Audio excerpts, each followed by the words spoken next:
morning. Today is Friday, January 13th. Friday the 13th, the year is 2023. So I'm over here feeding the dogs. They're sitting down. They're supposed to be kids' grace. I put the dog food right next to us so they can eat. They're right there eating. The food is right there next to me so they won't be making all that racket and noise. But this one decides, as soon as I flipped on that light, he saw that light come on, you're supposed to be over there eating. Why you ain't over there eating that delicious dog food? I don't like that mess. Yeah, we went and got the right food you like. You don't want to go eat it? No, you're not hungry? It was a bad storm yesterday out here. It was terrible over here. It poured down rain and the noise. The dogs were scared and shivering. They were scared as hell. They don't like that storm. You don't like the storm, did you? Why aren't you over there eating your breakfast? All right, so go on over there with Ginger and enjoy that delicious breakfast. There it is. Go eat. So anyway, all right, I saw something that caught my eye. It is out of Los Angeles. A bank is going to pay $31 million. The City National Bank, I'm sure y'all have heard of City National Bank. City National Bank, the Justice Department accused Los Angeles-based City National Bank on Thursday of discrimination by refusing to underwrite mortgages in predominantly Black and Latino communities, requiring the bank to pay more than $31 million in the largest redlining settlement in the department history. City National is the latest bank in the past several years to be found systematically avoiding lending to racial and ethnic minorities, a practice that the Biden administration has set up its own task force to combat. The Justice Department says between 2017 and 2020, City National avoided marketing and underwriting mortgages in majority Black and Latino neighborhoods in Los Angeles County. Other banks operating in those neighborhoods received 6 times the number of mortgage applications than City National did. The Justice Department alleges City National Bank, with roughly $95 billion in assets, was so reluctant to operate in neighborhoods where most of the residents are people of color. The bank only opened one branch in those neighborhoods in the past 20 years, one branch.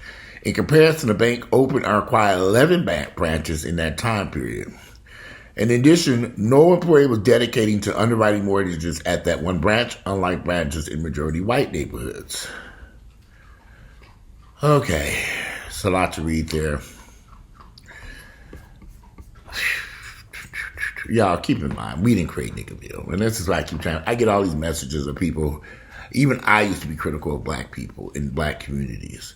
But as I've grown older and wiser, it's way bigger than you and I.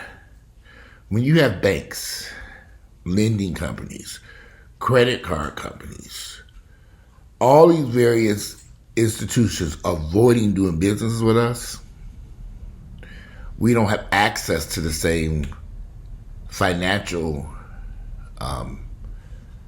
tools that other communities use to open businesses. You have a house, you live in it for years, you want to take out a mortgage on it or borrow against your house or purchase a home in this neighborhood. If a bank is denying you access to funds or denying you access to be able to do things in certain neighborhoods, they're redlining, it creates a lot of issues, y'all. We can't survive without these banks. You can't survive. This house right here I'm living in, I took a mortgage out on this house. I didn't pay cash for this house. And if a bank is avoiding you because of the color of your skin,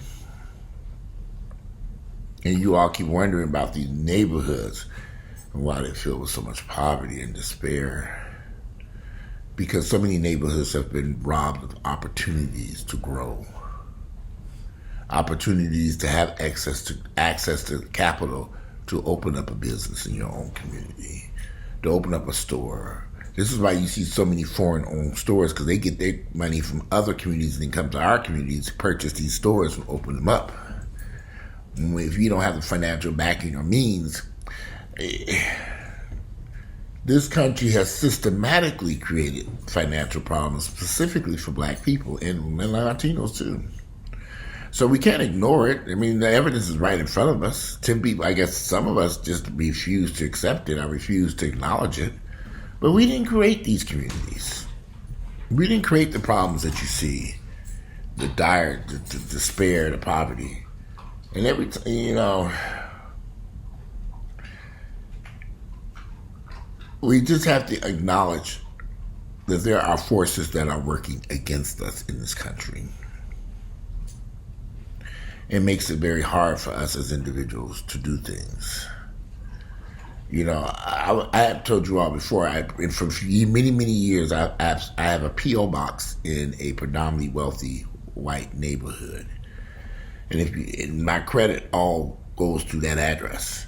So when you do that, make sure if you go rent a P.O. box in these areas for these purposes, make sure you get the street address to that P.O. box. Because there are many places you'll go to say there's no P.O. box address, but every P.O. box has a street address. So instead of P.O. Box 251827, it would be 258117 West Peachtree Street.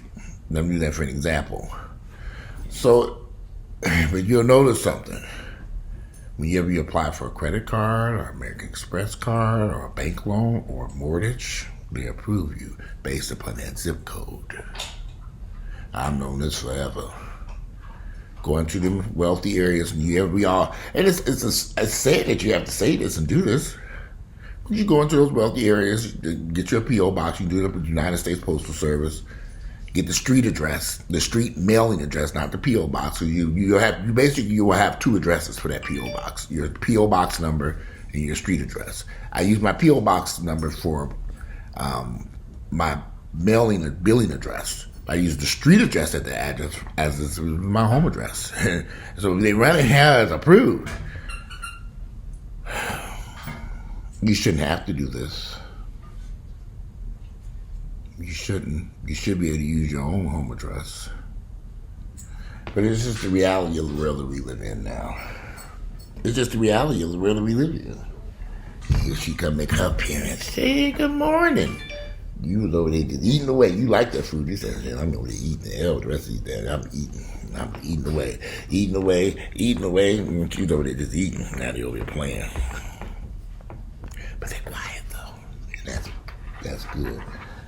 Real quiet. Over there and keep being quiet. I can do this video. Well, it's disappointing that a bank would make these decisions. But that's just the reality of it all. That's just the world that we live in. And they only fined him $31 million. Okay, so as part of the settlement, City National will create a $29 million loan subsidy loan for banks to Latino, Black and Latino borrowers. I can't stand these squeaky toys. And spend almost $2 million on advertising and community outreach and financial education programs to reach minority borrowers.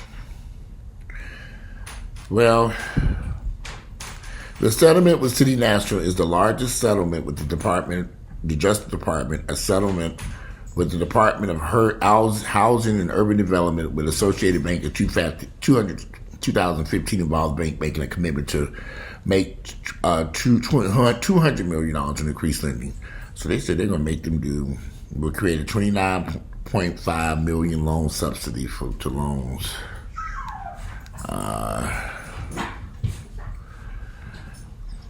You have to read the article. But y'all, we can't keep being critical of ourselves when there are direct issues, and there will be other banks that they're going to bust for their discriminating against minorities. There will be other banks and lending institutions. Just keep that in mind.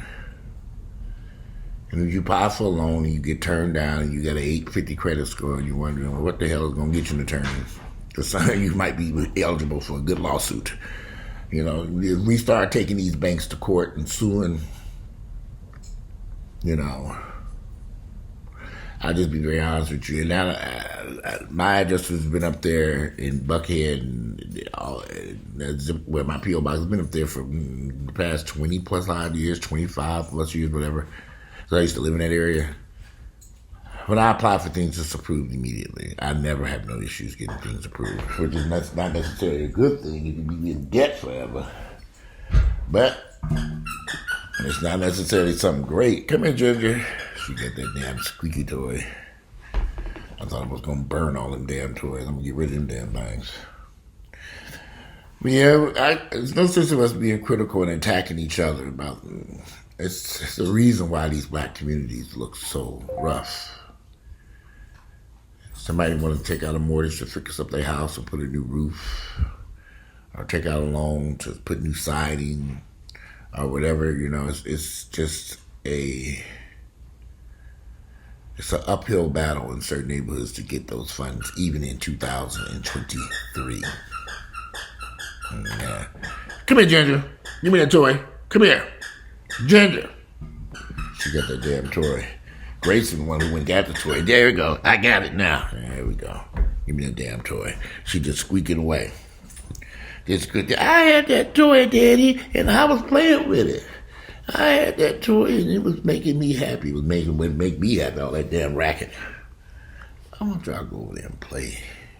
But y'all, I tell you, it's freezing cold outside today. This weather is crazy here in Georgia. It's the yesterday was warm, about 70 degrees. They had storms come through here, tornadoes. Luckily, there were no trees that fell over here, but did a lot of damage throughout Georgia. Hurricanes, tornadoes, and all this stuff. Now today, it's fucking 30-something degrees out there. It is freezing out there. It's going to get to a high of 52, but it's cold as hell out there. So, anyway, it's going to be a short video. I just wanted to talk to you all about the redlining that going on here. It's still going. That's the crazy part. That's in Los Angeles. I would have really never thought Los Angeles would be having these types of issues, but it doesn't surprise me. This is the United States of America, and this problem is welcome to Niggaville, y'all. It's everywhere. So, yeah, but I really thought Los Angeles was a much more progressive city, not dealing with the type of racial inequality issues that we see in other cities. Really thought California was a totally different place, but I'm finding that California even still has the same issues that you see everywhere in the United States. Race, discrimination. There's still some issues in this country that have to be dealt with, and probably won't. This is Dr. Martin Luther King weekend. Now they're tearing up the floor mats. I mean, come on, y'all. Ginger, she over there trying to tear the floor mat again. It just what the food is right here. I literally just put the food in those bowls and water in them bowls. I did that purposely because they can go ahead and start eating their breakfast while I do this video. But instead of them over here eating, they were tearing up my damn floor mat. Well, anyway, little short video because it's Friday and I need to get out of here. I got a bunch of stuff to do. I got to go by the post office. I got a lot of stuff I need to do today because yesterday that storm, I was not getting out there in that traffic to get in that storm and tear my cars up trying to go in and down where, so I didn't go no place else. I sit right here to the damn house. I know better than to get into that traffic when they say it's a storm and they got another squeaky toy. I know better than to get into that traffic and storms. Now they running around with another toy playing with it. They just be running all over this damn house. And I wish I could see their ass. They running. I'm about to run their ass right on this deck because they should be reckless. Yeah, these storms, I decided to sit it out. Yep, welcome to Niggaville. We still have problems with banks and lending institutions and all that good stuff. But anyway, I just wanted to do a quick video. There's another video I'm gonna come back later on this afternoon and do once I get everything. I'm about to get out of here. I gotta get this stuff out of here this house. I gotta get to the post office and go by the bank. I'm supposed to take the car to the dealership today. I don't know if I'm gonna make it today or not. But anyway, today it is Friday, January 13th. The year is 2023. I'm gonna post a link to the article. Love to hear you all's thoughts and opinions about these banks still discriminating against people of color. Your thoughts, your feelings about it. And so I'm out of here. And enjoy the rest of this beautiful Friday.